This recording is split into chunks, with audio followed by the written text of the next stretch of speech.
नमस्कार, मैं पुष्पेंद्र कुमार आप सभी ज्ञान पाशु दर्शकों का अपने YouTube चैनल पुष्पेंद्र चतुर्वेदी पे यथा योग्य स्वागत वंदन और अभिनंदन करता हूं। और आज हम लोग जानेंगे भारत के संवैधानिक विकास क्रम में 1919 के भारत शासन अधिनियम के बारे में। इससे पहले हम लोगों ने 1600 ईस्वी ईस्ट इंडिया कंपनी की स्थापना से लेकर 1909 ईस्वी भारत परिषद अधिनियम तक जान चुके हैं। अगर आप लोगों ने पिछले वीडियो नहीं देखे हैं तो मेरे चैनल पे कॉन्स्टिट्यूशनल डेवलपमेंट ऑफ इंडिया के नाम से एक प्लेलिस्ट है, उसमें सारे वीडियो चार्टर एक्ट, भारत परिषद अधिनियम और भारत शासन अधिनियम के अवेलेबल हैं। आप उसमें से जाकर देख सकते हैं और कुछ वीडियो के लिंक मैं आपके डिस्क्रिप्शन में भी दे रहा हूं, आप वहां से भी देख सकते हैं। अगर आप लोग पिछले वीडियो नहीं देखते हैं तो मैं ये बता सकता हूं कि आपको ये वीडियो खास तौर से 1919 का भारत शासन अधिनियम तो समझ में नहीं आएगा, और अगर आपने उसे देखा है तब तो बहुत अच्छी बात है, अगर आपने किसी किताब में पढ़ के समझा है तो भी बहुत अच्छी बात है ना। तो चलिए हम लोग अपने विषय पे चलते हैं। 1919 भारत शासन अधिनियम। 1919 के भारत शासन अधिनियम को लाने की जरूरत क्या पड़ी? अभी 1909 में तो 10 साल पहले ही यार 1909 का भारत परिषद अधिनियम आया था, अब 1919 में भारत शासन अधिनियम लाना पड़ा, है ना। तो इसके पीछे वजह क्या थी, इसके पीछे रीजन क्या था, सबसे पहले हम लोग इसको देखते हैं। अगर हम लोग एक चीज को समझ लेते हैं तो इसको हम लोग समझ जाएंगे। पहली बात तो ये 1909 के भारत परिषद अधिनियम जो आया था वो भारतीयों को संतुष्ट नहीं कर सका था। अब भारतीयों को क्यों नहीं संतुष्ट कर सका था? क्योंकि उसकी दो बातें थी। एक अधिनियम पारित न होने के पहले एक वजह थी और एक अधिनियम पारित लागू हो जाने के बाद एक वजह थी।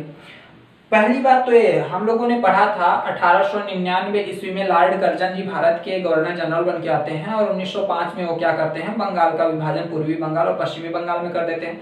यहाँ से विद्रोह की भावना उत्पन्न हो जाती है। अब दूसरी बात क्या होता है, 1909 का क्या होता है कि भारत परिषद अधिनियम आता है। अब उसमें क्या किया रहता है, एक शब्द दिया रहता है जिसको आप लोगों ने अगर देखा होगा, सांप्रदायिक निर्वाचन। सांप्रदायिक निर्वाचन प्रणाली का उदय।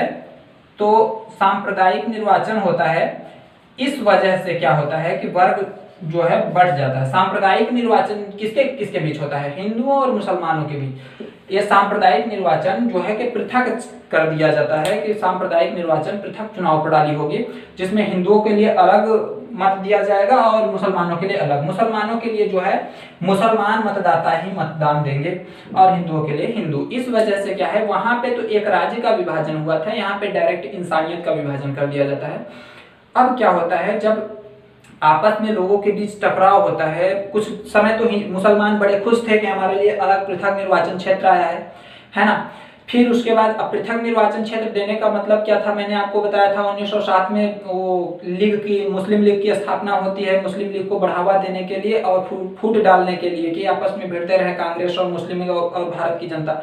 इन सब वजहों से क्या है कि पृथक निर्वाचन क्षेत्र का उद्घाटन करते हैं अंग्रेज वगैरह अपने आप को बचाने के लिए। अब इनसे क्या होता है, वो क्रांति को रोकने के लिए और आंदोलन को रोकने के लिए चाल तो चल देते हैं सांप्रदायिक निर्वाचन, लेकिन यहाँ पे क्रांति रुकने की बजाय क्रांति और तेजी से और आंदोलन और तेजी से बढ़ जाता है। अब 1905 में जब आप कभी भी क्रांतिकारी आंदोलन पढ़ेंगे तो आप पढ़ेंगे कि 1905 से लेकर 1920 तक या फिर 1915 तक क्या है कि प्रथम क्रांतिकारी आंदोलन मतलब प्रथम चरण चला था, है ना। तो प्रथम चरण जो चला था, अब इस 1905 से लेकर, अच्छा क्रांतिकारी आंदोलन अलग है। क्रांतिकारी आंदोलन मतलब उग्रवादी और उदारवादी में बड़ा अंतर होता है। उग्रवादी होता है क्रांतिकारी आंदोलन जिसमें बम पिस्तौल की राजनीति चलती है, जैसे चंद्रशेखर आजाद, भगत सिंह वगैरह, है ना। ये सब क्या थे, ये क्रांतिकारी थे। तमाम अनुशीलन समितियां थी और इसमें क्या था कि क्रांतिकारी आंदोलन जो संचालित होते थे अभी 1857 में जो होते थे वो तो भारत में केवल हुए थे। अब 1905 से लेकर जो मतलब अब चालू हुए थे 1905 के बाद के, वो सिंगापुर, मलेशिया और Germany, Japan, Berlin, America, United kingdom, Britain वगैरह से मतलब चारों तरफ से छोटे छोटे संगठन बना के लोग मतलब क्रांतिकारी का मतलब संगठन चला रहे थे, क्रांतिकारी गतिविधियों को संचालित कर रहे थे और डायरेक्ट उनकी केवल एक ही इच्छा थी कि अंग्रेजों को भारत से उखाड़ फेंकना है। अब ये जो था ये माहौल तो था ही, मतलब अंग्रेजों को इसका डर था, वो अलग था। अब क्या था कि कांग्रेस बहुत नाखुश थी और कांग्रेस के कुछ प्रस्तावों की वजह से कांग्रेस 1907 में क्या था कि विभाजन भी हो गया था गर्म दल में और नरम दल में। अब ये गर्म दल क्या होता है, ये गर्म दल मतलब जैसे सपोज दैट आप लोग बोलते हो कि गर्म दल जो होते हैं ये बहुत ही मारपीट झगड़ा लड़ाई। गरम दल में मारपीट झगड़ा लड़ाई नहीं होता है। हाँ, नरम दल वालों में क्या होता है, नरम दल वाले जो मिलता है सरकार से उसी को ले लेते हैं स्वेच्छा से कि सब भगवान की कृपा है, जो मिल रहा है वो अच्छी बात है। लेकिन गरम दल वाले अधिकारों की बात करते हैं कि हमारा अधिकार है भाई, आप हमें दोगे, है ना। तो ये होता है गरम दल और नरम दल में अंतर। गरम दल वाले अधिकारों को मांगना जानते हैं, लेकिन नरम दल वालों को जो मिलता है वही ले लेते हैं। बस गरम दल और नरम दल में ये अंतर है। और उग्रवादी जो होते हैं, जिनको उग्रवादी हम बोल सकते हैं, वो है क्रांतिकारी गतिविधियां जो संचालित होती हैं, वो भगत सिंह, चंद्रशेखर आजाद वगैरह, उग्रवादी नहीं क्रांतिकारी बोलेंगे उनको हम, तो वो होते हैं क्या है, उग्रवाद के टाइप के होते थे। उसको बोलते थे उग्रवाद, इसको बोलते थे उदारवाद, है ना। और एक था नरम दल, है ना। तो इसमें आप कंफ्यूजन में मत रहिएगा। बहुत से लोगों को मैंने देखा है कि गरम दल के लाला लाजपत राय और ये थे तिलक जी वगैरह थे, बिपिन चंद्रपाल थे, तो मतलब लोग क्या बोलते हैं कि गरम दल के थे। गरम दल के लोग डायरेक्ट हाथापाई कर लेते, ऐसा कुछ नहीं है। गरम दल वाले मतलब वो अधिकारों को मांगते हैं, वो हाथापाई करने या फिर लड़ाई झगड़ा करने नहीं जाते हैं, है ना। तो इसके तहत ये प्रावधान होता है। और फिर उसके बाद क्या होता है कि जब विभाजन हो जाता है कांग्रेस का 1907 में, अब कांग्रेस के क्या है कि नरम दल वाले भी नाखुश रहते हैं 1909 के भारत परिषद अधिनियम से। अब ये क्या होता है कि जब भारत की जनता को नहीं देखा जाता है, आंदोलन बढ़ते जाता है। जब आंदोलन बढ़ता है तो क्या होता है, आंदोलन बढ़ता है तो एक 1913 में जब मुसलमानों को समझ में आता है कि पृथक निर्वाचन क्षेत्र के मतलब दे के जो है हमको केवल भटकाया जा रहा है मतलब राष्ट्र की स्वतंत्रता से, केवल एक दूसरे को मतलब फूट डाला जा रहा है हिंदुओं और मुसलमानों में। तो 1913 में मुस्लिम लीग का 7वां अधिवेशन होता है। 1913 में आप लोग ध्यान दीजिएगा, तो मुस्लिम लीग का 7वां अधिवेशन होता है। तो मुस्लिम लीग डायरेक्ट ये बोलती है हम भारत के स्वराज के लिए किसी भी हद से गुजर सकते हैं, भारत के स्वराज के लिए किसी भी हद से गुजर सकते हैं। अब स्वराज क्या है, स्वराज का मतलब होता है स्वयं की राज्य की संकल्पना, स्वयं की राज्य की कल्पना करना, मतलब मेरा स्वयं का अपना राज्य हो, है ना, उसी को बोलते हैं स्वराज। अब 1913 में मुस्लिम लीग ये बोलता है। फिर उसके बाद क्या होता है कि आप लोगों ने सुना होगा कि प्रथम विश्व युद्ध जब हुआ रहता है तो भारत से अंग्रेज वगैरह तमाम सपोर्ट मांगते हैं। प्रथम विश्व युद्ध जो हुआ था वो हुआ था 1914 से लेकर 1918 के बीच। प्रथम विश्व युद्ध कब तक हुआ था, 1914 से लेकर 1918 के बीच। अब इसमें अंग्रेज क्या बोलते हैं कि अगर आप हमें इसमें सहायता कर देते हो, अगर ब्रिटेन प्रथम विश्व युद्ध जीत जाता है तो हम आपको स्वराज्य देंगे, है ना। इसी में क्या करते हैं कि गांधी जी और कांग्रेस मिलके पूरे भारतीयों से सहयोग देते हैं कि हो सकता है शायद हम लोग अंग्रेजों का साथ दे दें प्रथम विश्व युद्ध में, तो अगर अंग्रेज जीत जाते हैं युद्ध तो हमें स्वतंत्र डोमिनियन स्टेट का दर्जा प्राप्त हो जाए। मतलब स्वतंत्र डोमिनियन स्टेट का मतलब स्वतंत्र औपनिवेशिक राज्य का दर्जा प्राप्त हो जाए। उस स्वतंत्र औपनिवेशिक राज्य में क्या होता है, स्वशासन की नीति, मतलब स्वयं के अधिकारों के लिए स्वयं का नियम कानून हम बना सकते हैं और स्वयं के अधिकारों के लिए स्वयं की विधियों का संकलन कर सकते हैं, है ना। तो स्वतंत्र डोमिनियन स्टेटस की बात, अब अंग्रेज जो है इस बात को बोलते तो हैं, ठीक, लेकिन फिर क्या होता है, यहीं पे क्या था कि गांधी जी जब सपोर्ट किए थे तो जो लोग समझते हैं कि अंग्रेजों का साथ दिए थे गांधी जी, तो अंग्रेजों ने ये बोला था कि हम आपको स्वतंत्र कर देंगे, इसलिए गांधी जी ने सपोर्ट किया था और किसी वजह से नहीं। इसी मुख्य बात को लेकर लोग मतलब ये गलतफहमी में रहते हैं कि गांधी जी ने अंग्रेजों का सपोर्ट किया था ऐसे वैसे, है ना। ऐसा कुछ नहीं, अंग्रेजों ने भी कुछ वादे किए थे भाई। तो पहली बार, और हिंदुस्तान के लोग भावुक आज भी हैं, कल भी रहते थे, आज भी हैं और आगे भी रहेंगे, आप इस पे भी ध्यान दीजिएगा। फिर क्या होता है 1914 से 18 तक प्रथम विश्व युद्ध होता है। इसमें क्या होता है कि मुसलमानों के जो धर्म गुरु होते हैं वो तुर्की के सुल्तान मतलब खलीफा होते थे। तो तुर्की के खलीफा के क्या है कि कुछ अधिकार छीन जाते हैं प्रथम विश्व युद्ध के दौरान, और जो कि अंग्रेजों के विपक्ष में थे। अब अंग्रेजों के विपक्ष में होने के नाते मुसलमानों ने ये बोला था कि भाई तुर्की के सुल्तान के अधिकार मतलब छीनने के लिए वो नाराज थे, बहुत से ज्यादा, बोला तो नहीं था कुछ लेकिन नाराज थे कि तुर्की के सुल्तान के बहुत से अधिकार छीन जाते हैं।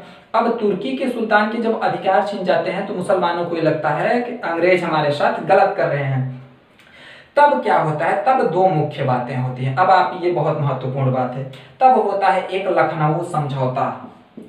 लखनऊ समझौता होता है 1916 में, लखनऊ समझौता होता है 1916 में। अब इस 1916 में क्या होता है, इस 1916 में कांग्रेस और मुस्लिम लीग, ये समझौता होने के बाद कांग्रेस और मुस्लिम लीग एक हो जाते हैं। और इसी 1900 समझौते में कांग्रेस में जो फूट पड़ी थी, कब फूट पड़ी थी, 1907 में पड़ी थी, गरम दल और नरम दल में। तो गरम दल के नेता कौन थे, बाल गंगाधर तिलक थे, और नरम दल के उस समय 1916 में जो एक चमकी हुई नेता थी, मतलब बोल सकते हैं बहुत ज्यादा पॉपुलर, वो थी एनी बेसेंट।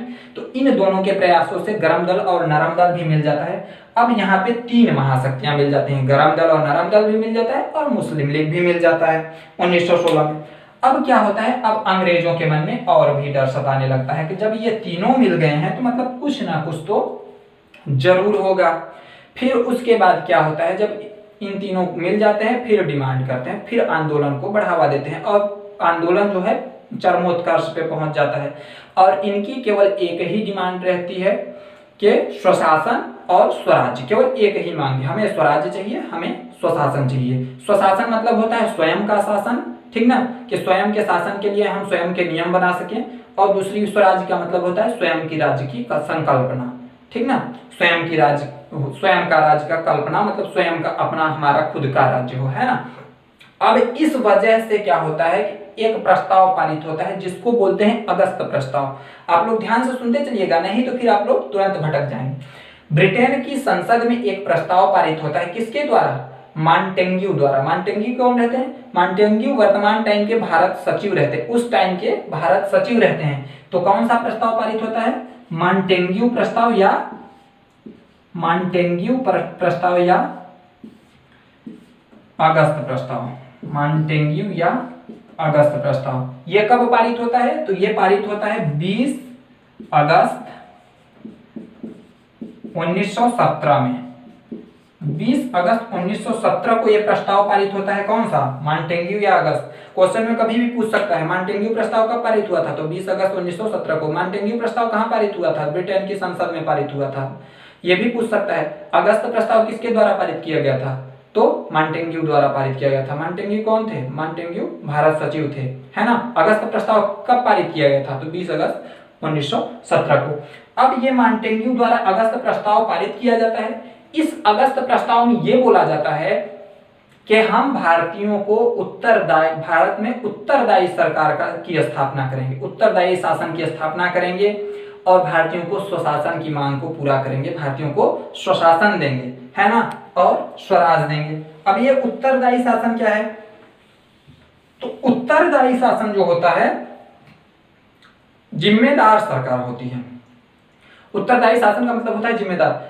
तो मतलब आप सोचोगे कि इससे पहले की सरकार जो थी गैर जिम्मेदार थी, जी नहीं, इससे पहले की सरकार जो थी वो गैर जिम्मेदार नहीं थी। लेकिन इस प्रस्ताव में जो आता है भारत शासन अधिनियम, इसमें स्पष्ट तौर पे लिखा जाता है कि हम उत्तरदायी सरकार की स्थापना करेंगे और स्वशासन की नीति, सबको स्वशासन की मांग को भारतीयों के पूरा करेंगे, उनको स्वशासन देंगे, है ना।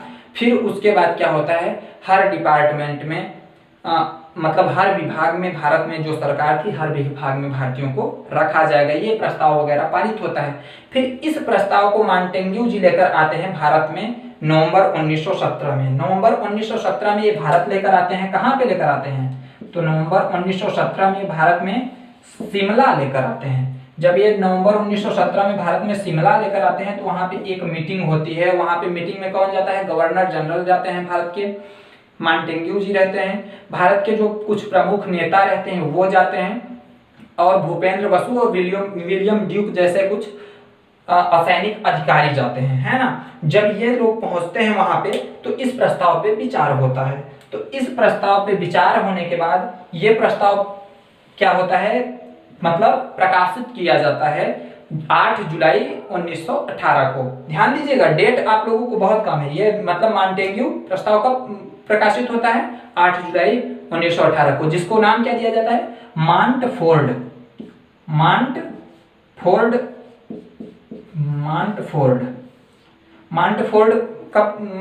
रिपोर्ट कब प्रकाशित की जाती है, 8 जुलाई 1918 को प्रकाशित की जाती है। और इस मॉन्टफोर्ड रिपोर्ट में यह बोला गया रहता है कि हम भारत में एक उत्तरदायी शासन की स्थापना करेंगे और हम भारत को स्वशासन देंगे, हम भारत को स्वराज देंगे, हर विभाग में भारतीयों का मतलब आप ज्यादा से ज्यादा क्या रहेगा, वर्चस्व रहेगा, हर विभाग में ज्यादा से ज्यादा भारतीयों को रखा जाएगा, है ना।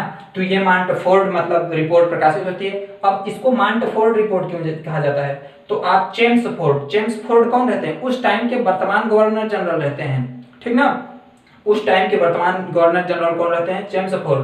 तो ये फोर्ड जो है लास्ट वाला ये लिया जाता है, मांटेग्यू का मांट लिया जाता है, और इन दोनों के आधे आधे नाम से बनता है मांटफोर्ड रिपोर्ट, है ना, जो 8 जुलाई 1918 को प्रकाशित होती है, जिसको मांटफोर्ड रिपोर्ट बोला जाता है। और फिर उसके बाद क्या होता है कि ब्रिटिश संसद में 23 दिसंबर 1919 को, है ना, 23 दिसंबर 1919 को ये प्रस्ताव जो है पारित हो जाता है, मतलब पास हो जाता है।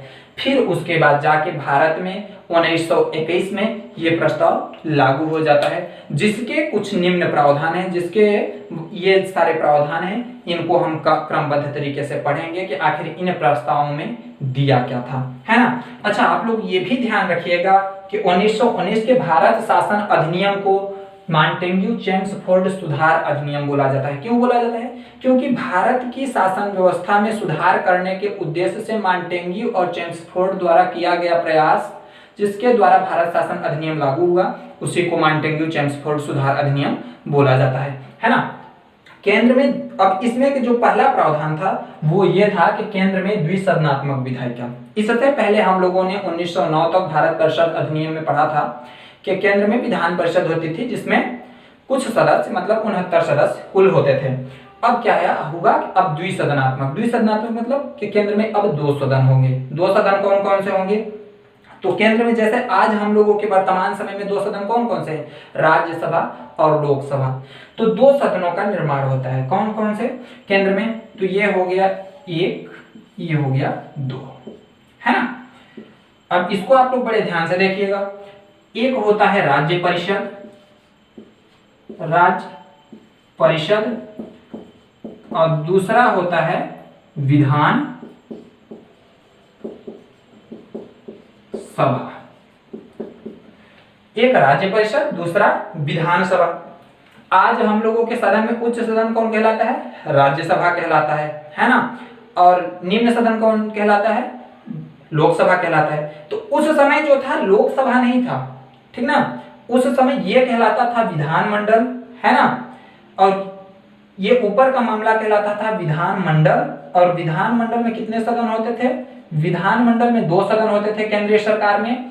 कौन कौन से होते थे, राज्य परिषद होते थे, और कौन होता था, और होता था विधान सभा, है ना, विधान सभा होता था। अब ये राज्य परिषद होता था उच्च सदन, ये विधानसभा होता था निम्न सदन। अब इनमें क्या था, इनके सदस्यों का कार्यकाल जो था वो था 5 वर्ष। इनके सदस्यों का क्या कार्यकाल था, 5 वर्ष था, और इनके सदस्यों का कार्यकाल था 3 वर्ष। लेकिन इनके सदस्यों का कार्यकाल गवर्नर जनरल की अनुमति पे बढ़ाया जा सकता था, है ना। अब इसमें बात कर लेते हैं सदस्य कितने थे। जो कि बोला गया था कि हर डिपार्टमेंट में ज्यादातर भारतीयों को रखा जाएगा, तो राज्य परिषद में जो सदस्यों की संख्या थी वो थी कुल मिला के 60, जिसमें से 34 जो थे निर्वाचित होके आते थे। 34 का क्या होता था, निर्वाचन होता था, और 26 जो होते थे मनोनीत होते थे।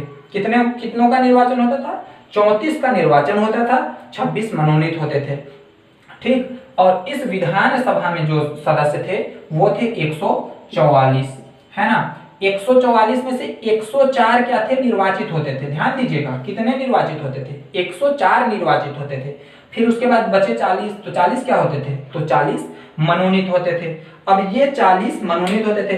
अब आप सोचेंगे कि निर्वाचित कैसे होते थे, तो इसके लिए हम लोगों ने 1892 ईस्वी तक के भारत परिषद अधिनियम में पढ़ा था कि अभी अप्रत्यक्ष प्रणाली का उदय हुआ था, अप्रत्यक्ष निर्वाचन प्रणाली का उदय हुआ था 1892 ईस्वी के भारत परिषद अधिनियम में, है ना। फिर उसके बाद 1909 में सांप्रदायिक निर्वाचन प्रणाली का उदय होता है। तो और इसमें 1919 में क्या होता है, प्रत्यक्ष निर्वाचन प्रणाली का मतलब वयस्क मताधिकार के से क्या होता है, निर्वाचन होगा। तो यहाँ पे आप लोग देख सकते हैं ये केंद्र में द्विसदनात्मक व्यवस्था क्या विधायिका, है ना। विधानमंडल होगा, विधानमंडल के कितने सदन होंगे, 2 सदन होंगे। राज्य परिषद होगा, राज्य परिषद के सदस्य कितने होंगे, 60 होंगे। 60 में से कितने निर्वाचित किए जाएंगे, 34 निर्वाचित किए जाएंगे।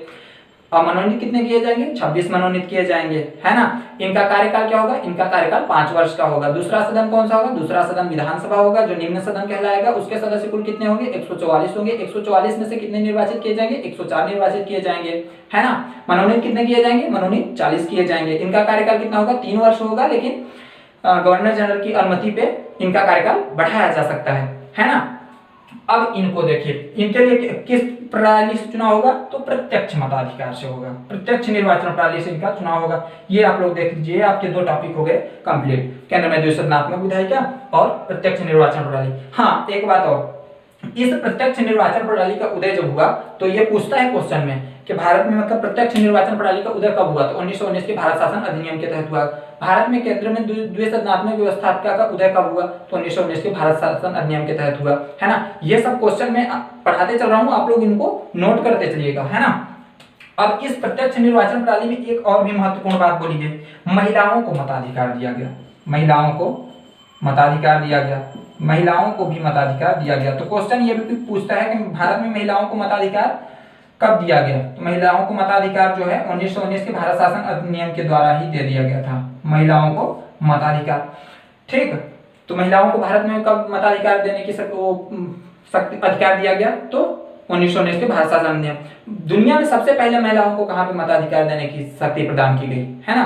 तो दुनिया में सबसे पहले मताधिकार देने का अधिकार जो है महिलाओं को न्यूजीलैंड में मिला था 1896 ईस्वी में। कहा मिला था, न्यूजीलैंड में मिला था 1896 ईस्वी में। और भारत में कब मिला, 1919 में, है ना, भारत शासन अधिनियम के तहत ही।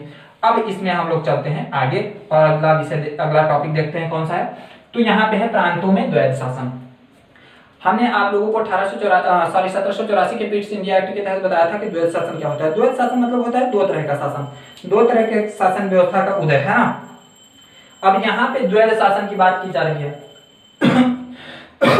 ध्यान रखिएगा, द्वैध शासन का मतलब होता है 2 तरह के शासन। अब 2 तरह के शासन होंगे तो 2 तरह के विषय होने चाहिए। 2 तरह के विषय का मतलब 2 तरह के काम होने चाहिए।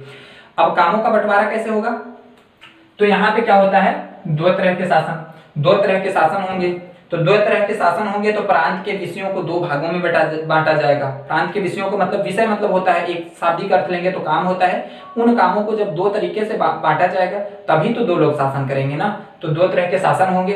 2 तरह के शासन में कौन कौन शासन करेगा, एक भारत मंत्री शासन करेंगे। भारत मंत्री के साथ मतलब जो लोग निर्वाचित होके आएंगे वो लोग शासन करेंगे, और एक गवर्नर व उसकी परिषद शासन करेंगे। क्योंकि प्रांतों में गवर्नर व उसकी परिषद होती थी, गवर्नर जनरल नहीं होता था। प्रांतों में क्या होता था, गवर्नर व उसकी परिषद होती थी। इसके तहत क्या हुआ, प्रांतीय विषयों को, आप लोग ध्यान दीजिएगा, इसके तहत प्रांतीय विषयों को 2 भागों में बांट दिया जाता है। अब 2 भागों में कौन कौन से में बांटा जाता है, तो आप लोग ध्यान दीजिए। एक होता है आरक्षित विषय, एक होता है अंतरित विषय। ये हो गया आरक्षित। आरक्षित मतलब रिजर्व, कि इसके ऊपर किसका अधिकार होता था, गवर्नर जनरल। मतलब आरक्षित का मतलब होता है रिजर्व के, मतलब इस पे किसका अधिकार है, गवर्नर जनरल और उसकी परिषद का। इस विषय के ऊपर शासन कौन करेगा, गवर्नर जनरल व उसकी परिषद करेगी। और एक होता था अंतरित या हस्तांतरित।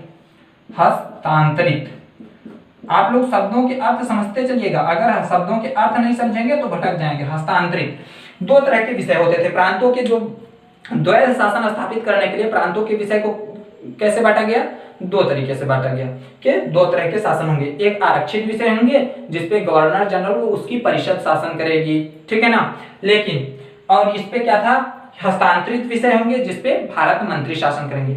इनमें क्या था कि एक अंतर था। अब इस पे जो शासन करते थे इनके विषय चुने गए कि कौन कौन से विषय पे शासन करेंगे।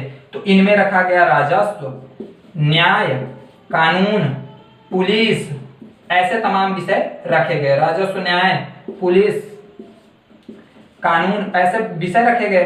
अब इनमें क्या रखा गया, हस्तांतरित विषय में रखा गया शिक्षा, संग्रहालय, धर्माग्रह, आबकारी, मतलब और तमाम बहुत से व्यवस्थाएं, मनोरंजन संबंधी, ये सब व्यवस्थाएं रखी गई। अब मुख्य विषय तो इनको दे दिया गया भैया, राजस्व, न्याय, पुलिस, कानून, है ना। अब जब राजस्व ही नहीं रहेगा तो आप शिक्षा को बढ़ावा कैसे दोगे, है ना। अब इसमें जो एक मुख्य बात बोली गई वो ये बोली गई कि ये लोग जो होंगे, यहाँ पे विषयों को दो भागों में बांटा जा रहा है प्रांतों में, और प्रांतों में होती थी विधान परिषद और विधान परिषद के। अच्छा, ये द्वैध शासन अभी प्रांतों में लागू हो रहा है, केंद्र में नहीं। केंद्र में अभी आगे चल के 1935 में लागू होगा और 1935 में प्रांतों का द्वैध शासन समाप्त कर दिया जाएगा। तो यहाँ पे क्या होता है, आरक्षित विषय में एक बोला जाता है कि जो आरक्षित विषय है, ठीक ना, तो क्या है कि अगर गवर्नर जनरल व उसकी परिषद से कोई गलती होती है तो वो विधान परिषद के प्रति उत्तरदायी नहीं है। उत्तरदायी कहने का मतलब जिम्मेदार नहीं है ना। मैंने अभी तो बताया भैया उत्तरदायी से संबंधित ही सरकार है, लेकिन फिर भी इसमें बोला गया कि उत्तरदायी नहीं है अगर गवर्नर जनरल उसकी परिषद से गलती होती है। कहने का मतलब अगर गवर्नर जनरल वो उसकी गवर्नर जनरल मैं बोल रहा हूँ, गवर्नर वो उसकी परिषद अगर राजस्व पैसा कहीं पे भी लुटा रही है, लेकिन अगर पूछ दिया जाए कि आप क्यों पैसा लुटा रहे हो, तो विधान परिषद के प्रति उत्तरदायी नहीं है। लेकिन यह हस्तांतरित विषय में जो निर्वाचित होकर भारत के सदस्य आते थे, जिनको भारत मंत्री बोला जाता था, लेकिन अगर ये कुछ गलत कर देते हैं तो ये विधान परिषद के प्रति उत्तरदायी होते थे और अविश्वास प्रस्ताव लाके इनको हटाया जा सकता था। आप लोग समझ गए होंगे। अच्छा, द्वैध शासन के जनक जो माने जाते हैं, द्वैध शासन के जनक बता देते हैं आप लोगों को, इसको भी याद रखिएगा। द्वैध शासन के जनक को पूछा जाता है तो द्वैध शासन के जनक जो माने जाते हैं वो लियोनस कार्टियस को माना जाता है। लियोनस कार्टियस द्वैध शासन का जनक किसको माना जाता है? लियोनस कार्टियस को माना जाता है। अब लियोनस कार्टियस को क्यों माना जाता है? तो प्रांतों में द्वैध शासन के जनक लियोनस कार्टियस को इसलिए माना जाता है क्योंकि इनकी एक पुस्तक है द्वैध शासन नाम की, है ना। तो इसलिए इनको उस पुस्तक में द्वैध शासन से संबंधित बहुत से नियम कानून लिखे हैं, इसलिए लियोनस कार्टियस को प्रांतीय द्वैध शासन का जनक माना जाता है। हालांकि ये लागू करवाने के पीछे इनका हाथ यहाँ पे नहीं था, लेकिन इनको यहाँ का द्वैध शासन का जनक माना जाता है ना। अब द्वैध शासन तो समथिंग हो गया। अब वित्त समिति, पीएससी एवं कैग की नियुक्ति व गठन, है ना। वित्त समिति, पीएससी व कैग का गठन, चूंकि बोला गया था कि भारत के लोगों को क्या है कि उत्तरदायी सरकार दी जाएगी, स्वराज दिया जाएगा, ज्यादातर विभागों में क्या है कि भारत के लोगों को मौका दिया जाएगा, उनकी नियुक्ति की जाएगी। तो यहाँ पे क्या किया गया कि एक वित्त समिति का गठन किया गया। वित्त समिति के बाद क्या किया गया, उसमें भारतीय लोगों को भी रखा गया। पीएससी पब्लिक सर्विस कमीशन मतलब लोक सेवा आयोग का गठन किया गया। CAG controller of auditor general, है ना, कंट्रोलर ऑफ ऑडिटर जनरल मतलब महालेखा नियंत्रक महालेखा परीक्षक की नियुक्ति की गई। वह वित्त समिति व पीएससी का गठन किया गया, है ना। नियंत्रक महालेखा परीक्षक क्या होता है? नियंत्रक महालेखा परीक्षक ये होता है कि वो क्या करता है, जो लेखा जोखा होता है विधानसभा का, विधानसभा मतलब इस पे ध्यान दीजिएगा, विधानसभा जो केंद्र में है ना, विधानसभा या विधानमंडल उसको बोलेंगे। तो विधानमंडल में जो लेखा जोखा होता है उन सबको अधिकार दिया गया, है ना, कि आप इसकी लेखा जोखा करोगे। अब क्या है कि PSC public service commission, ICS परीक्षा जो होती थी, पब्लिक सर्विस कमीशन मतलब लोक सेवा आयोग, आईसीएस परीक्षा मतलब इंडियन सिविल सर्विसेज, जिसको भारतीय प्रशासनिक सेवा बोला जाता है, इसको लेकर 1892 ईस्वी में और 1909 ईस्वी के भारत परिषद अधिनियम से पहले कांग्रेस द्वारा ये प्रस्ताव पारित किया गया था। बोला गया था कि जो इंडियन सिविल सर्विसेज की परीक्षा आप इंग्लैंड में लेते हो वो भारत और इंग्लैंड दोनों जगह लो, क्योंकि भारतीयों को इंग्लैंड जाने में बहुत दूर पड़ जाता है। इस कारण से एक आयोग का गठन होता है 1923-24 में, पीएससी मतलब लोक सेवा आयोग की जांच करने के लिए। वो कौन सा आयोग रहता है? ली आयोग रहता है। ली आयोग का गठन होता है 1923 व 24 में, और ये आयोग जो है जांच करता है, और जांच करने के बाद जो होता है कि 1926 ईस्वी में भारत में क्या होता है कि लोक सेवा आयोग का, केंद्रीय लोक सेवा आयोग का गठन किया जाता है। तो अगर पूछता है कभी क्वेश्चन में भारत में केंद्रीय लोक सेवा आयोग का गठन पहली बार कब किया गया, तो 1926 में।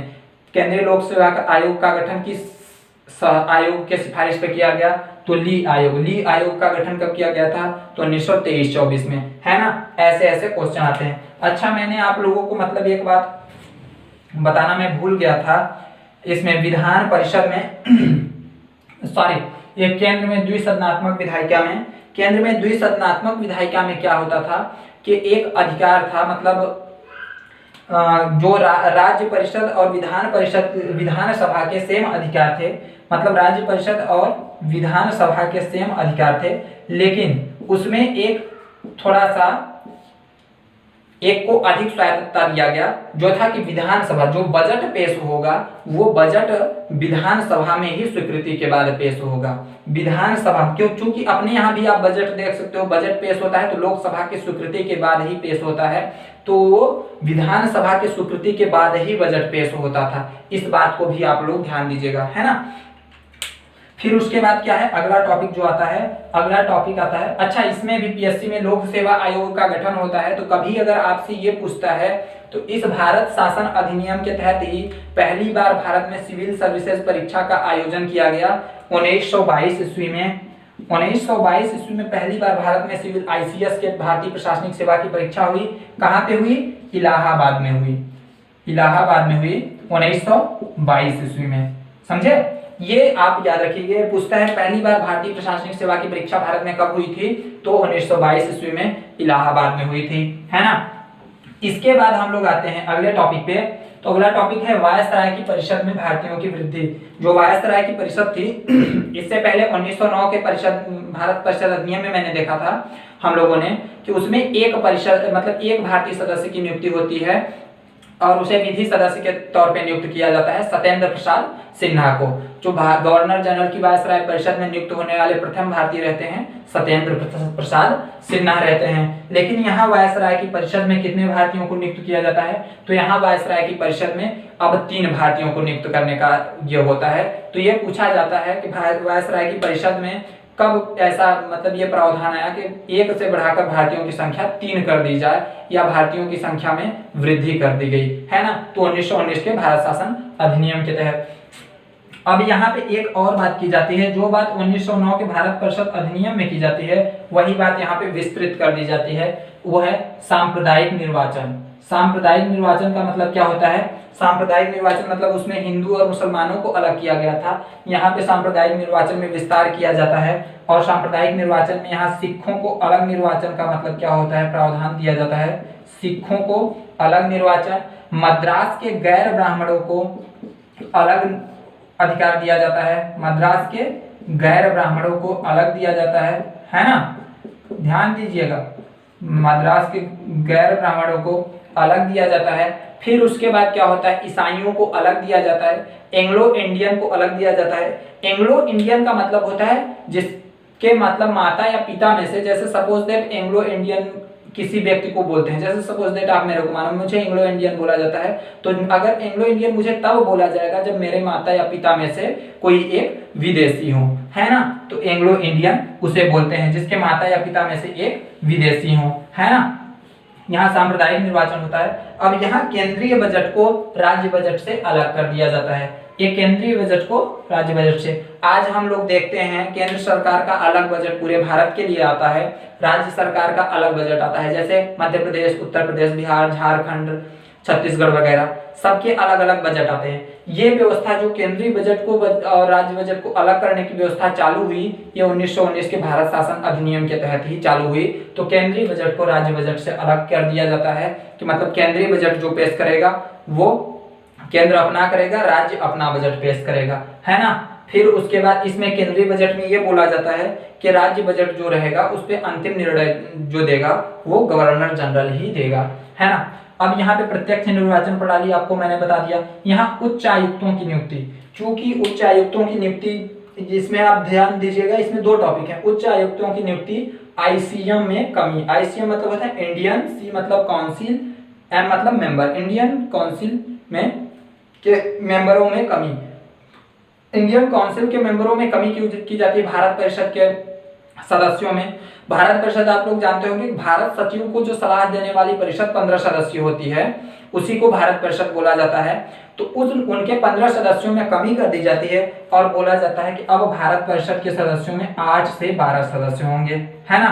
अब कमी क्यों की जाती है, क्योंकि भारत की जनता बोलती है कि भारत सचिव आखिर काम क्या करते हैं, कि मतलब इनका पेमेंट भारतीय राजस्व से दिया जाता है, तो इनका पेमेंट भारतीय राजस्व से नहीं दिया जाना चाहिए, है ना।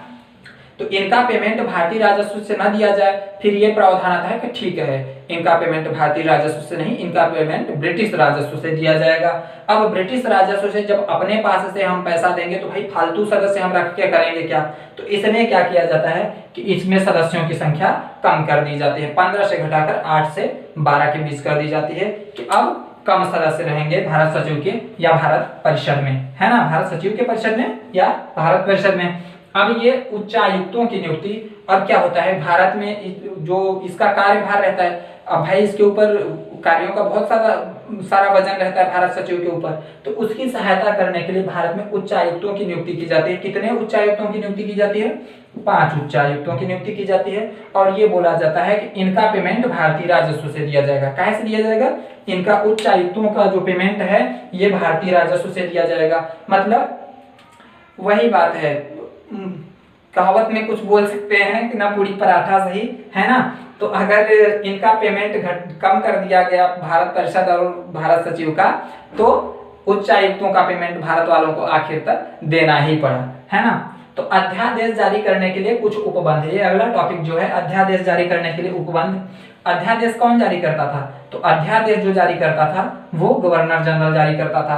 तो अध्यादेश जारी करने के लिए ये उपबंध किया गया कि अब अध्यादेश जो है गवर्नर जनरल को कुछ नियम दिया जाता है जिसके तहत वह जारी करेगा, है ना।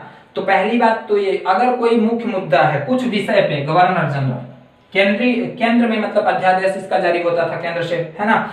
तो कुछ विषय पे गवर्नर जनरल जो अध्यादेश जारी करेगा, तो विचारार्थ विषय पे पूर्व अनुमति विधानसभा की जरूरी है। मतलब अगर विचार योग्य विषय है तो विधानसभा की पूर्व अनुमति लेना जरूरी है। दूसरी बात ये बोला जाता है कि अगर लगता है कि कोई ऐसा विधेयक है जो कि विचार के योग्य है, तो गवर्नर जनरल उस विधेयक को आरक्षित कर सकता है। मतलब विधानसभा का कोई ऐसा विधेयक है जो कि विचारार्थ है, तो उस विधेयक को आरक्षित कर सकता है। किसके लिए? ब्रिटिश सम्राट के लिए। जैसे राज्यपाल यहाँ पे आरक्षित करता है, किसके लिए?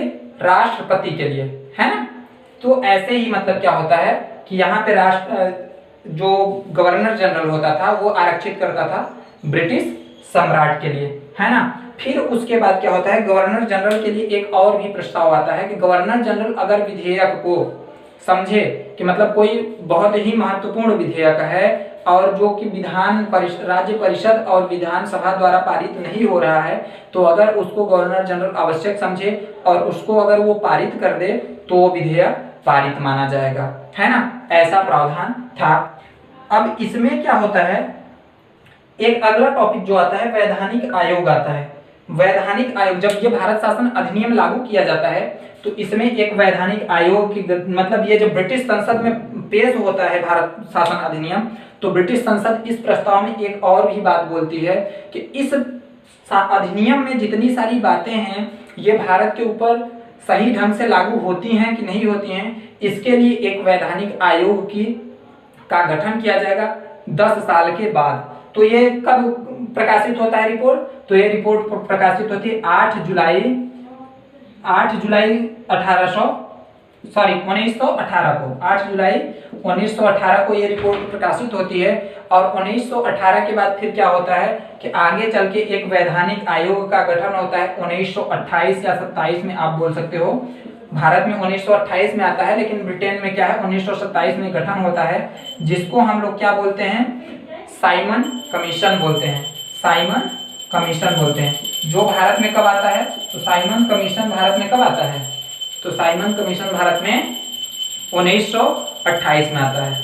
समथिंग आप लोगों को समझ में आ गया होगा। बस इतने सारे प्रावधान थे। धन्यवाद। अगर अच्छा लगा हो तो लाइक कर दीजिए, अच्छा ना लगा हो तो डिसलाइक कर दीजिए, चैनल पे नए हो तो सब्सक्राइब कर दीजिए, और अगर इच्छा ना हो तो भी सही। धन्यवाद।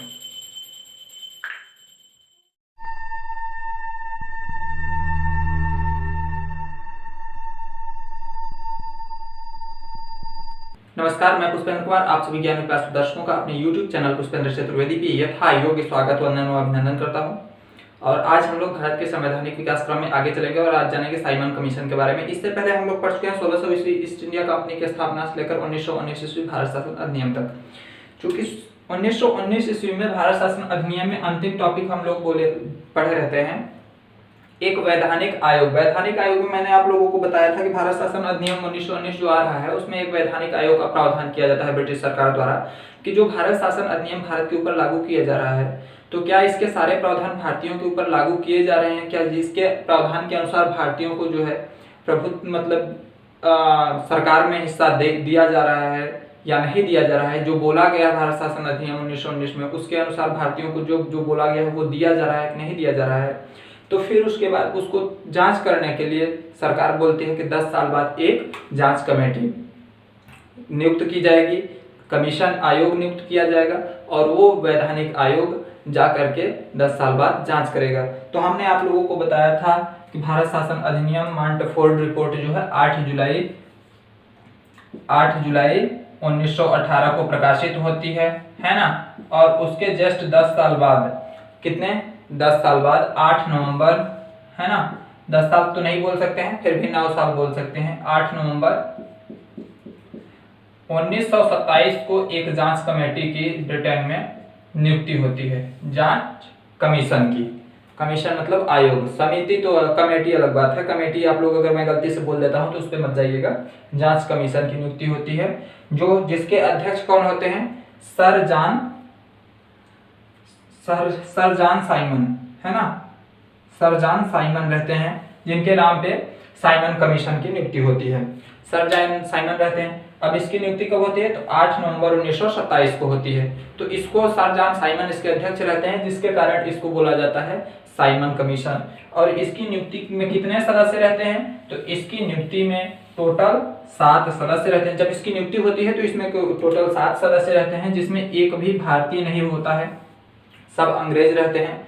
सर जॉन साइमन रहते हैं, क्लीमेंट एटली साहब रहते हैं और तमाम रहते हैं। क्लीमेंट एटली मुख्य रूप से आप ये जरूर याद रखिएगा क्योंकि क्लीमेंट एटली जो रहते हैं वो आगे चल के भारत के ब्रिटेन के प्रधानमंत्री बनते हैं और इन्हीं के प्रधानमंत्री काल में भारत को स्वतंत्रता मिलती है। इन्हीं के प्रधानमंत्री काल में भारत को स्वतंत्रता मिलती है। तो आप इसको जरूर याद रखिएगा कि कौन से प्रधानमंत्री के काल में भारत को स्वतंत्रता मिली। तो क्लीमेंट एटली जब प्रधानमंत्री बनते हैं 1946 में तब इन्हीं के काल में स्वतंत्रता मिलती है भारत को, है ना। स्वतंत्रता प्रस्ताव संसद में पारित किया जाता है। अब हम लोग चलते हैं इसमें कि ये कमेटी क्या होती है। ये कमेटियों इस कमेटी में 7 के 7 सदस्य क्या रहते हैं, अंग्रेज रहते हैं। तो इसको कांग्रेस क्या बोलती है, भारत में जो कांग्रेस रहती है वो बोलती है कि श्वेत कमेटी है ना, कि ये सफेद गोरों की एक कमेटी है ना। और वो बहिष्कार करते हैं कि हम इसका बहिष्कार करते हैं, हम इस कमेटी की बातों को, इसके जांच को नहीं मानेंगे। फिर ये कमेटी क्या होती है कि भारत में मतलब 3 फरवरी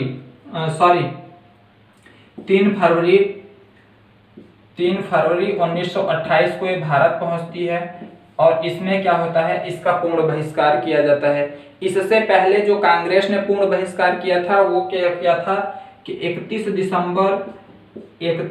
दिसंबर 1927 के अपने मद्रास अधिवेशन में, वार्षिक अधिवेशन होता था। कौन सा अधिवेशन था, मद्रास अधिवेशन था। मद्रास अधिवेशन में इसके मद्रास अधिवेशन के 1927 के अध्यक्ष कौन थे, एम.ए.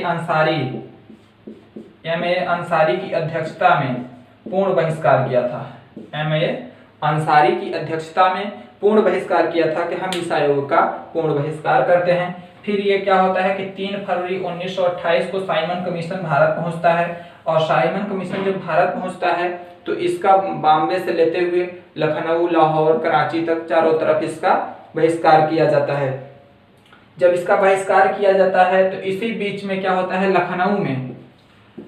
लखनऊ में पंडित जवाहरलाल नेहरू को और गोविंद वल्लभ पंत को, लखनऊ में जब आयोग का मतलब क्या रहते हैं, बहिष्कार करते रहते हैं। कौन करते रहते हैं, लखनऊ में करते रहते हैं गोविंद वल्लभ पंत और पंडित जवाहरलाल नेहरू। इसी बीच लाठीचार्ज होती है और इनको काफी चोट लगती है ना।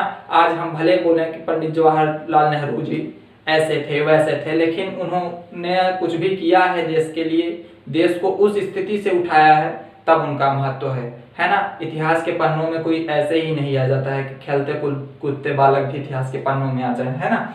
कुछ न कुछ संघर्ष करना पड़ता है तब कोई इतिहास के पन्नों में आता है। फिर उसके बाद क्या होता है कि लाहौर में जो करते रहते हैं इस आयोग का बहिष्कार और आंदोलन करते रहते हैं वो लाला जी रहते हैं। लाला जी मतलब लाला लाजपत राय। तो लाला लाजपत राय को क्या होता है कि 30 अक्टूबर को इसका बहिष्कार करते रहते हैं। तो 30 अक्टूबर 1928 को उनके ऊपर लाठीचार्ज होता है ना। और लाठीचार्ज होता है, लाठीचार्ज कौन करवाता है? लाठीचार्ज सैंडर्स करवाता है। सैंडर्स वहां का क्या रहता है? सैंडर्स एक पुलिस इंस्पेक्टर रहता है। अंग्रेज अधिकारी सैंडर्स, इंस्पेक्टर का पद वगैरह उस टाइम नहीं बोला जाता था। सैंडर्स एक अंग्रेज पुलिस अधिकारी रहता है, वो लाठीचार्ज करवाता है जिसपे मतलब उनको चोट आती है, सर पे काफी चोट लगती है और जिस वजह से उनकी मृत्यु हो जाती है। कब मृत्यु होती है? 17 नवंबर 1928 को लाला जी की मृत्यु हो जाती है और जिसके विरोध में भगत सिंह और उनके मित्र मिलके भगत सिंह के नेतृत्व में सैंडर्स की हत्या कर देते हैं, है ना। फिर उसके बाद ये रिपोर्ट जब क्या होता है कि ये आते हैं तो इसकी रिपोर्ट जो प्रकाशित होती है, साइमन कमीशन की जो रिपोर्ट प्रकाशित होती है वो रिपोर्ट प्रकाशित होती है 27 मई। याद रखिएगा डेट बहुत काम की चीजें हैं। 27 मई 1930 को इसकी रिपोर्ट प्रकाशित होती है। अपनी रिपोर्ट प्रकाशित करने से पहले साइमन कमीशन 2 बार भारत आया था, है ना, 1928 से 29 के बीच। फिर उसके बाद इसने डायरेक्ट ये बोला था ब्रिटिश सरकार को कि हम अपनी रिपोर्ट प्रकाशित करें, उससे पहले आप एक विचार करने के लिए, विचार विमर्श करने के लिए गोलमेज सम्मेलन का आयोजन करना, क्योंकि इस जो हम रिपोर्ट प्रकाशित करेंगे उसमें मतलब सिफारिशें रहेंगी जो उसको मैंने जांच करते हुए जो बनाया है उसको देखने के लिए एक गोलमेज सम्मेलन का आयोजन करना आवश्यक है। गोलमेज सम्मेलन का मतलब round table conference. Round table conference मतलब राउंड का मतलब होता है गोल, टेबल का मतलब होता है मेज, सम्मेलन का मतलब होता है मेला, है ना। मेला मतलब किसका?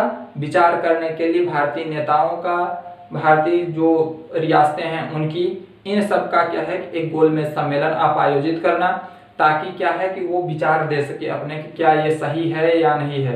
मैं अपनी रिपोर्ट अब प्रकाशित करूंगा, तब प्रकाशित करूंगा।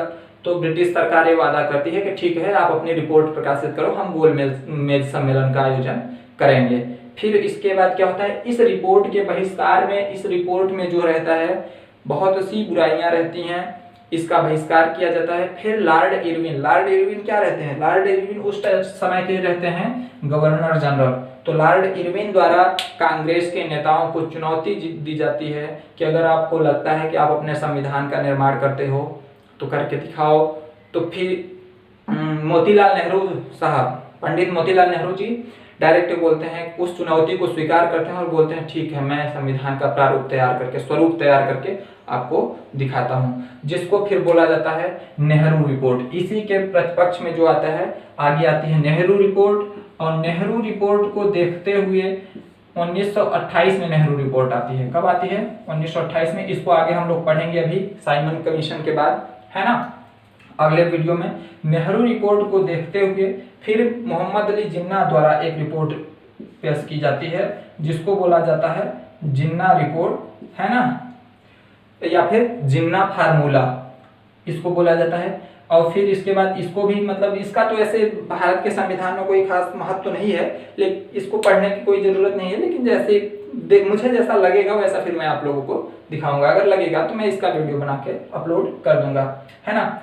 फिर क्या होता है, ये 2 रिपोर्ट 1928 में आती हैं और फिर उसके बाद क्या होता है, जो होता है गोलमेज सम्मेलन का आयोजन होता है इंग्लैंड में। 3 गोलमेज सम्मेलनों का आयोजन होता है।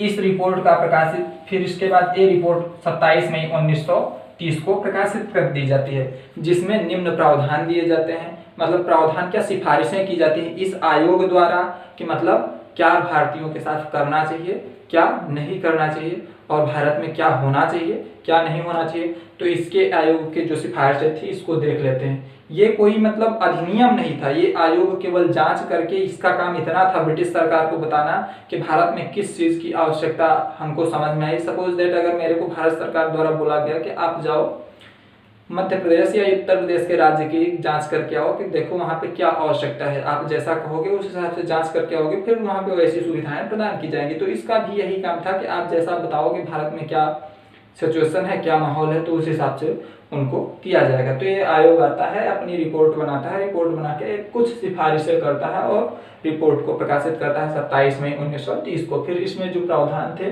सिफारिशें, वो निम्न है। द्वैध शासन का समापन, सबसे पहला प्रथम प्रावधान ये सिफारिश यही करता है कि द्वैध शासन का समापन। द्वैध शासन क्या है?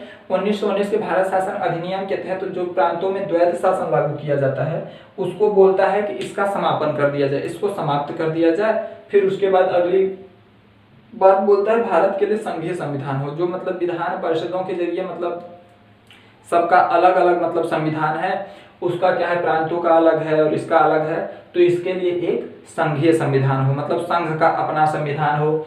ठीक है। फिर अगली बात बोलता है केंद्र में भारतीयों के उत्तरदायित्व का समापन, मतलब केंद्र में जो भारतीयों को उत्तरदायित्व दिया जाता है, केंद्र में जो भारतीयों को मतलब विधानसभा में है ना, विधान राज्य परिषद में जो उत्तरदायित्व दिया जाता है उसका समापन कर दिया जाए, कि मतलब भारतीयों को कोई भी उत्तरदायित्व केंद्र में न दिया जाए। ये पहली बात, बुरी बात बोल दिया इसने, केंद्र में भारतीयों का समापन, ये गलत बात बोला इसने, यहाँ से विरोध होता है। बर्मा भारत का पृथक्करण, हाँ ये तो ठीक है, बर्मा भारत का, क्योंकि भारत वाले भी चाहते थे कि बर्मा को भारत से पृथक कर दिया जाए। वर्तमान म्यांमार जो है और भारत जो है ना, वर्तमान म्यांमार को ही बर्मा बोला जाता था, तो मतलब भारत का और बर्मा का पृथक्करण, मतलब भारत से बर्मा को अलग कर दिया जाए, यह सिफारिश करता है। फिर उड़ीसा व सिंध को अलग प्रांत का दर्जा दिया जाए।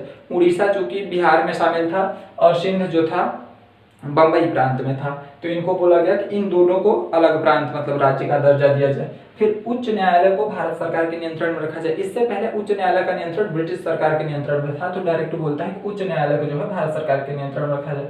अल्पसंख्यक जातियों का विशेष ध्यान, अब इसमें क्या होता है कि सिफारिश करता है कि अब अल्पसंख्यक जातियों का विशेष ध्यान रखा जाए, मतलब जो अलग जातियां हैं, जो जातियां कम हैं, उनको क्या है कि उनका विशेष ध्यान रखा जाए। जैसे SC ST ये सब, इनको हम ले सकते हैं, तो इनका विशेष, शेड्यूल ट्राइब, शेड्यूल कास्ट, इन सब का विशेष ध्यान रखा जाए। अब ये आयोग जब सिफारिश करता है तो इस आयोग की सिफारिशों को देखते हुए है ना, इस जांच आयोग के सिफारिशें जो भी थी इसको देखते हुए भारतीय लोग बड़े ही नाराज होते हैं। पहली बात तो केंद्र में भारतीयों का उत्तरदायित्व ही समाप्त कर देने की सिफारिश करता है।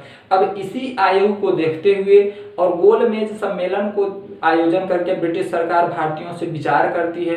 भारत के प्रमुख नेता, प्रांतीय रियासतों के प्रमुख राजा महाराजा और बहुत से लोग पहुंचते हैं, वो अपने अपने विचार प्रकट करते हैं। फिर उसके बाद एक बहुत बड़ा संविधान बन के आता है 1935 में, जिसको हम लोग आगे चल के पढ़ेंगे, जो भारत के संविधान में बनने में बहुत बड़ी भूमिका निभाता है। 1935 का भारत शासन अधिनियम। तो भारत शासन अधिनियम इन्हीं सब के आधार पे, इसी सिफारिश के आधार पे और गोलमेज सम्मेलन के विचारों के आधार पे बन के आता है, जिसको हम लोग पढ़ेंगे आगे चल के। और समथिंग भारत के संविधान में 250 अनुच्छेद इसी से लिए गए हैं। जो 395 अनुच्छेद मूल संविधान में रहते हैं, तो 250 अनुच्छेद लगभग भारत शासन अधिनियम से ही, वैसे ही या आंशिक मात्र बदलाव करके, थोड़ा बहुत बदलाव करके उठा लिए गए हैं, है ना। तो इसको आगे चल के हम लोग पढ़ेंगे। बस इतने से प्रावधान थे। इसमें क्वेश्चन साइमन कमीशन से कुछ नहीं पूछता है, साइमन कमीशन से बस यही पूछता है साइमन कमीशन का गठन कब किया गया। तो साइमन कमीशन का गठन 8 नवंबर 1927 को किया गया, है ना। फिर उसके बाद साइमन कमीशन भारत कब आया, तो 3 फरवरी 1928 को आया। साइमन कमीशन का बहिष्कार किसके द्वारा किया गया, पूर्ण बहिष्कार, तो कांग्रेस द्वारा किया गया, है ना। फिर उस वार्षिक अधिवेशन के 1927 के वार्षिक अधिवेशन के कांग्रेस के अध्यक्ष कौन थे, तो एम ए अंसारी थे। इसको भी याद रखना हो, रख लीजिएगा। और इसमें से वैसे कोई क्वेश्चन खास पूछता नहीं है, लेकिन हाँ बस इतना है केंद्रों में, मतलब हाँ ये क्वेश्चन पूछता है किस सिफारिश ने बोला था कि बर्मा और भारत को पृथक कर दिया जाए, तो साइमन आयोग ने बोला था, है ना। किस समिति या किस आयोग ने ये सिफारिश किया था। द्वैध शासन समाप्त कर दिया जाए प्रांतों में, ये किस आयोग ने सिफारिश की थी, तो साइमन आयोग ने किया था। फिर उसके बाद भारत के लिए संघीय संविधान हो ऐसा किस आयोग ने सिफारिश किया था? तो साइमन कमीशन ने किया था, है ना।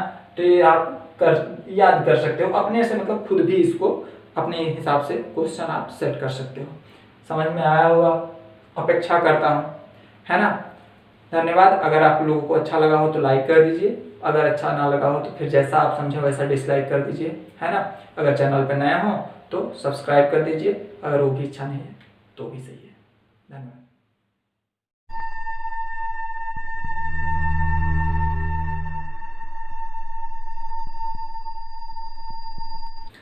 नमस्कार, मैं पुष्पेंद्र कुमार आप सभी ज्ञान पास दर्शकों का अपने YouTube चैनल पुष्पेंद्र चतुर्वेदी पे यथा योग्य स्वागत व अभिनंदन करता हूं। और आज हम लोग भारत के संवैधानिक विकास क्रम में आगे चलेंगे और जानेंगे 1928 के नेहरू रिपोर्ट के बारे में। इससे पहले हम लोग जान चुके हैं 1600 ईस्वी ईस्ट इंडिया कंपनी की स्थापना से लेकर 1927 साइमन कमीशन तक। अगर आप लोगों ने पिछले वीडियो ना देखा हो तो डिस्क्रिप्शन में कुछ वीडियो के लिंक दे रहा हूँ, वहां से आप लोग देख लीजिए। और कुछ आप मेरे चैनल पे जाके कॉन्स्टिट्यूशनल डेवलपमेंट ऑफ इंडिया के नाम से प्लेलिस्ट है, वहां से सारे वीडियो अवेलेबल हैं कॉन्स्टिट्यूशनल डेवलपमेंट से रिलेटेड, है ना। तो वहां से आप लोग देख सकते हैं। चलिए हम लोग अपने टॉपिक पे आते हैं, नेहरू रिपोर्ट। क्योंकि इससे पहले 1927 में हम लोगों ने देखा साइमन कमीशन का गठन होता है, साइमन आयोग का। साइमन आयोग में क्या होता है कि 7 सदस्यीय टीम रहती है। 7 सदस्यीय टीम में सब अंग्रेज अधिकारी रहते हैं, जिसमें एक भी भारतीय नहीं होता। और भारत में इसका पूर्ण रूप से बहिष्कार किया जाता है कांग्रेस द्वारा और अनदर जितनी भी पार्टियां होती हैं, जितने भी संगठन होते हैं, सबके द्वारा इसका बहिष्कार किया जाता है। इस बहिष्कार के फलस्वरूप ये होता है कि 1927 में आप लोगों को मैंने बताया था 1927 में 8 नवंबर कितने को साइमन कमीशन का गठन कब किया गया था? 8 नवंबर 1927 को साइमन कमीशन का गठन किया गया था, है ना। और फिर जस्ट इसके बाद ही इसका बहिष्कार होना स्टार्ट हो जाता है। तो उस समय के तत्कालीन जो रहते हैं भारत सचिव और गवर्नर जनरल इरविन, वो भारत के कांग्रेस के नेताओं को चुनौती देते हैं कि अगर आप इतने ही आप भारतीय लोग होशियार हो तो आप अपने लिए संविधान का एक प्रारूप तैयार कर लो। तो जब प्रारूप तैयार करने को कहा जाता है तो इस चुनौती को कांग्रेस के नेता स्वीकार करते हैं। और कांग्रेस के नेता इस चुनौती को कब स्वीकार करते हैं? 24 नवंबर 1927 को इस चुनौती को स्वीकार करते हैं। तो ये भी पूछता है कांग्रेस के नेता संविधान बनाने के प्रारूप को लेकर कब चुनौती को स्वीकार किए थे? तो 24 नवंबर 1927 ईस्वी को इस चुनौती को स्वीकार करते हैं। और फिर जाके कांग्रेस नेताओं का एक अधिवेशन होता है ना। वैसे वार्षिक अधिवेशन होता है, लेकिन इमरजेंसी अधिवेशन कांग्रेस में कभी भी बुलाया जा सकता था, ऐसा रूल था कांग्रेस संगठन का या कांग्रेस दल का, पार्टी का। अब उसमें पार्टी तो नहीं, उसमें संगठन ही थी कांग्रेस है। बाद में 1947 के बाद जब देश आजाद होता है तब ये पार्टी बनती है ना। तो कांग्रेस का एक आयोजन होता है, अधिवेशन बुलाया जाता है बंबई में। वो अधिवेशन कब बुलाया जाता है? वो अधिवेशन बुलाया जाता है 19 मई 1928 को। 19 मई 1928 को कांग्रेस का एक अधिवेशन बुलाया जाता है ना। 1928 को एक अधिवेशन बुलाया जाता है, जिसके अध्यक्ष कौन रहते हैं? Doctor M.A. अंसारी रहते हैं, जो 31 दिसंबर या लास्ट दिसंबर में जो 1927 में अधिवेशन कांग्रेस का हुआ रहता है, तो डॉक्टर M.A. अंसारी अध्यक्ष रहते हैं और साइमन आयोग का पूर्ण बहिष्कार किया जाता है। तो इसी से रिलेटेड, संविधान के प्रारूप को से रिलेटेड ही बात करने के लिए कांग्रेस का जो है अधिवेशन बुलाया जाता है बंबई में। कब बुलाया जाता है? 19 मई 1928 को। और इसमें क्या किया जाता है कि संविधान का प्रारूप बनाने के लिए कांग्रेस द्वारा एक समिति तैयार की जाती है, जिसके अध्यक्ष कौन रहते हैं? जिसके अध्यक्ष पंडित मोतीलाल नेहरू रहते हैं। और इन्हीं के नाम पे इसका नाम पड़ता है नेहरू रिपोर्ट, है ना। क्या पड़ता है? नेहरू रिपोर्ट। नेहरू पंडित मोतीलाल नेहरू, पंडित जवाहरलाल आप ना कर दीजिएगा, उस समय पंडित मोतीलाल नेहरू के अध्यक्षता में ये रिपोर्ट बनाई गई थी। बहुत से ज्यादातर लोग ये सोच लेंगे कि नेहरू रिपोर्ट मतलब पंडित जवाहरलाल नेहरू के, है ना। तो पंडित मोतीलाल नेहरू के द्वारा की अध्यक्षता में ये रिपोर्ट तैयार की गई। और इसके अन्य 9 सदस्य और भी 9 इसके और भी सदस्य थे, है ना। तो 9 सदस्य कौन कौन से थे? सुभाष चंद्र बोस थे, सर अली इमाम थे, तेज बहादुर सप्रू थे, जीपी प्रधान थे, है ना, और क्या MS अड़े, सुएब कुरैशी, सरदार मंगल सिंह, MR जयकर थे। ये सब इनके सदस्य थे। इन सब सदस्यों का नाम बहुत इंपॉर्टेंट है, आप लोग इसको याद कर लीजिएगा। फिर इस रिपोर्ट को जो है प्रकाशित किया जाता है। इस रिपोर्ट को 28 अगस्त, डेट आप लोग याद रखिएगा, डेट बहुत महत्वपूर्ण है। 28 अगस्त 1928 को ये रिपोर्ट प्रकाशित की जाती है या सौंप दी जाती है। किसको? लॉर्ड इरविन को और भारत सचिव को, और यह प्रकाशित की जाती है ना। तो इस रिपोर्ट के जो मुख्य बिंदु थे वो ये हैं, जिनको हम लोग अब देखेंगे। तो इस रिपोर्ट के मुख्य बिंदु क्या थे, इन सबको हम लोग देख लेते हैं। इनसे क्या है कि जीके रिलेटेड एग्जाम में और पॉलिटी संबंधित एग्जाम में या कॉन्स्टिट्यूशनल डेवलपमेंट से रिलेटेड जहाँ पे एग्जाम होते हैं, मतलब संवैधानिक जहाँ पे भी क्वेश्चन आते हैं, इन सबसे बहुत ज्यादा पूछता है। तो इसको हम लोग देख लेते हैं। फिर उसके क्या है कि इसके बाद एक और इसके विरोध में आती है रिपोर्ट, जिसको जिन्ना रिपोर्ट या जिन्ना फार्मूला बोलते हैं। उसको हम लोग अगले वीडियो में देखेंगे। खैर उसको छोड़िए, अभी इसको देखते हैं। तो इसके क्या टॉपिक है, इसके कुछ निम्न बिंदु थे जो इस रिपोर्ट में बताया गया था कि आप अगर मतलब अंग्रेज लोगों ने जब चुनौती दिया तो इन्होंने बोला कि भैया ठीक है, आप हमारे इनको फॉलो करो, इन बिंदुओं को, इन सिफारिशों को, फिर उसके बाद हम दिखाते हैं कैसे होता है ना। तो इसमें क्या है कि कुछ टॉपिक है। तो पहला क्या है, उत्तरदायी शासन व स्वाधीनता।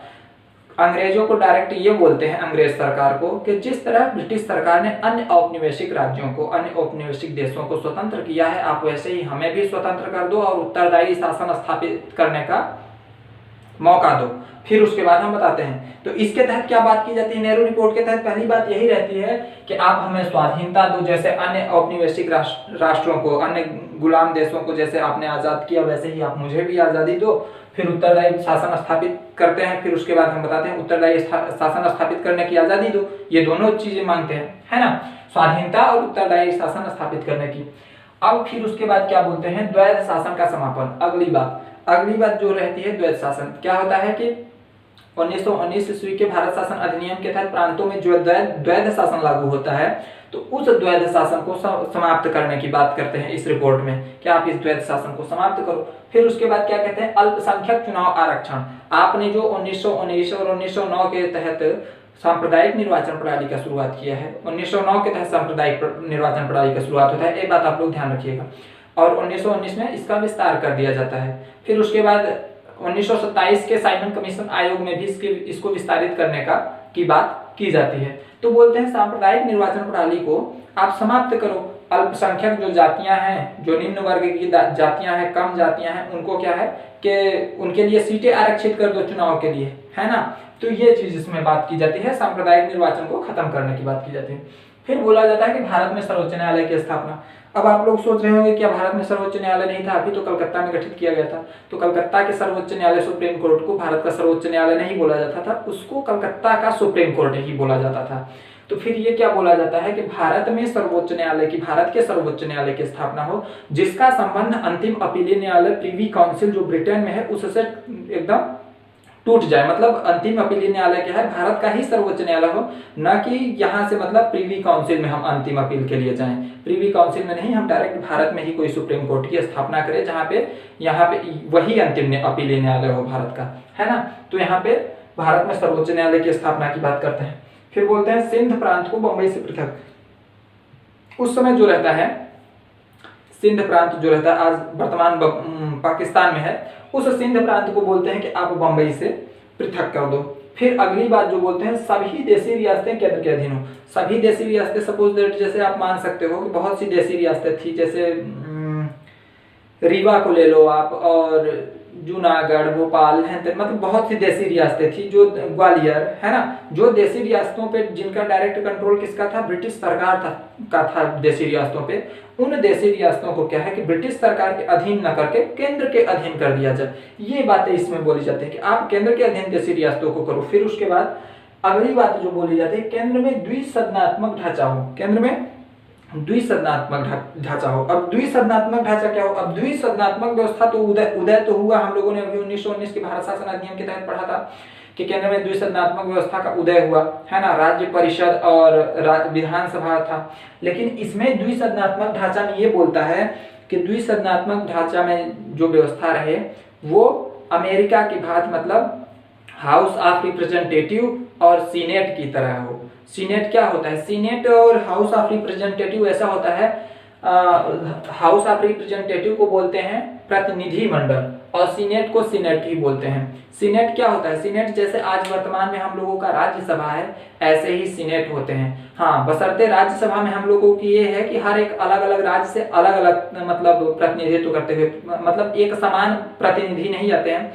जैसे किसी राज्य से 11 आएंगे, किसी राज्य से 20 आएंगे, किसी राज्य से 5 आएंगे, किसी राज्य से 3 आएंगे, ऐसे प्रतिनिधि आते हैं। लेकिन अमेरिका में जो सीनेट है उसमें डायरेक्ट हर राज्य से एक निश्चित संख्या है कि हर राज्य से 2 प्रतिनिधि आएंगे, है ना, ऐसा है। और सीनेट को उच्च सदन बोला जाता है और अपने यहाँ भी राज्यसभा को उच्च सदन बोला जाता है। और जो लोकसभा है और अमेरिका का रिप्रेजेंटेटिव हाउस है ना, हाउस ऑफ रिप्रेजेंटेटिव है, प्रतिनिधि मंडल है, उसके तरह मतलब व्यवस्था की जाए। यहाँ पे ये बात की जाती है कि द्विसदनात्मक ढांचा मतलब कहने का तात्पर्य है कि सीनेट और हाउस ऑफ रिप्रेजेंटेटिव मतलब अमेरिका की तरह व्यवस्था द्विसदनात्मक ढांचा हो, है ना।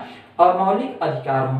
इसके तहत नेहरू रिपोर्ट के तहत बोला जाता है कि भारत का जो संविधान हो या फिर जो वो बनाया जाए, आपने जो बना रहे हो, या फिर हमें स्वतंत्रता दो और उसमें जो है कि मौलिक अधिकार होने अनिवार्य हो। ये बिंदु इसमें बोले जाते हैं नेहरू रिपोर्ट में, है ना।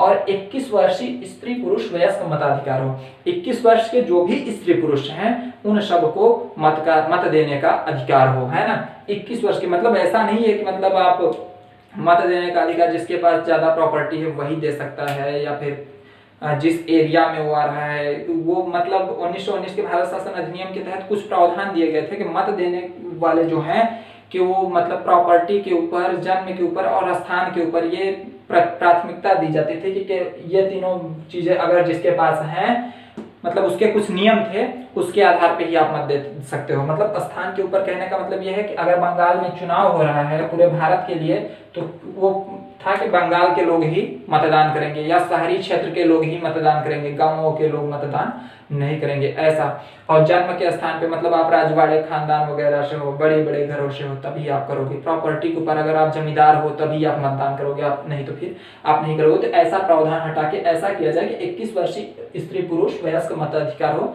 21 वर्ष के जो भी स्त्री पुरुष हो उनको मत देने का पूर्ण अधिकार हो, है ना। ये प्रावधान नेहरू रिपोर्ट में बोले जाते हैं। और ये रिपोर्ट क्या है कि मुस्लिम लीग को और सिख संप्रदाय को पसंद नहीं आती, मतलब इससे संतुष्ट नहीं होते हैं। तो इसके जस्ट बाद क्या है कि जिन्ना साहब, मोहम्मद अली जिन्ना साहब एक 14 सूत्रीय कार्यक्रम या जिन्ना फार्मूला पेश करते हैं, जिसको आगे हम लोग जानेंगे।